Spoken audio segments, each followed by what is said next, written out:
കള്ള നായ്ക്കള് വെറുതെ കൊടുക്കും പോലെ സാധനങ്ങൾ കൊടുത്തിട്ട് പറയാനായിക്കൂല വെച്ചാല് അത് ഈ നാട്ടുകാരെ മൊത്തം അറിയിക്കണം. അതിന് എന്തൊരു കല്യാണം കൂടിയിട്ട് അനവധി കാലായിക്കും. ഒരു ആരത് പെറുക്കിയാലോ ഇവിടെ വേഷം കെട്ടിച്ചിട്ട് ഒരു കുഴപ്പമില്ല. ഞാൻ പോയിക്കോളി കുഞ്ഞാപ്പോ ഒന്നും ഇറങ്ങിക്കാ കല്യാണത്തിന് നേരായി നിക്കാടെ. നമ്മള് മാത്രം പോയിട്ട് കാര്യമില്ല, കുറച്ച് കുട്ടികൾ വേണം.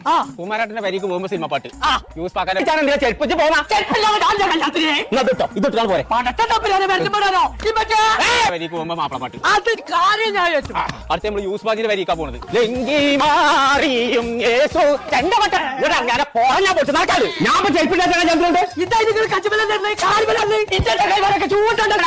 ക്രിസ്മസ് ദിനത്തില് പിറന്നൊരു യേശു ഇറങ്ങി പോയാണോ വളർത്തുന്നത്.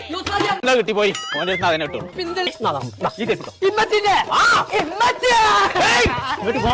കുഞ്ഞാപ്പോ കാൽമ കാര്യം നോക്കൂല പനിക്ക് പോയി.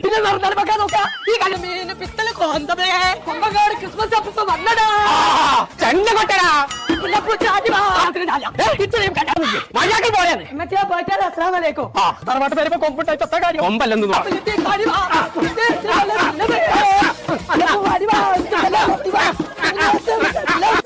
ചെമ്പാണ് നടക്കാൻ.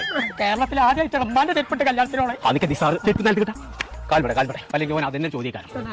എല്ലാവരും പോയി അവിടെ ആളില്ല പോരെ. ഞാൻ എല്ലാവരും ബൈക്കാണ് വേറെ വേറെ പരിക്ക് പോയിക്കോളി. 21-ാം തീയതി മുതൽ 25-ാം തീയതി വരെ പോരെ. സാറേ കല്യാണം കഴിഞ്ഞോ? ഞാൻ കണ്ടു പോയേക്കാ ചെരുപ്പ് നിലത്ത് കിടന്നൊക്കെ ഒന്നാരത്തെ പോയേക്കാ പിക്കാളോര് വെറുതെ കൊടുക്കുന്നമാര് ചെരുപ്പ് കൊടുക്കണേ. നിങ്ങൾ പുള്ളി ചെരുപ്പ് കൈ പിടിച്ചെടുക്കുക. അതിന് ഓഫർ ഉണ്ടെന്ന് പറയും. സകല പരിക്കും ചെല്ലി ഇജ്ജെടുത്ത പോട്ടെ പിക്കാസ് വാങ്ങി പിക്കാണൊരു ഷോപ്പ് ഉണ്ട്. അവിടെ ബാഗ് ചെരുപ്പ് ഷൂ ഇതൊക്കെ വെറുതെ കൊടുക്കുന്ന പോലെ കൊടുക്കണേ. അവിടെ യൂസിന്റെ വളക്കുച്ചല്ലേ നേരോ പിന്നെ എന്നാ ചെരുപ്പ് എടുത്താ ഞാൻ എടുത്തിട്ട് ബാക്കി പരിപാടി. അങ്ങനെയുണ്ടോ? ആ നിർത്ത വണ്ടി ഇവിടെ പിക്കാണോക്ക് നീ ചെരുപ്പ് എടുത്തിട്ട് കല്യാണുള്ളൂ.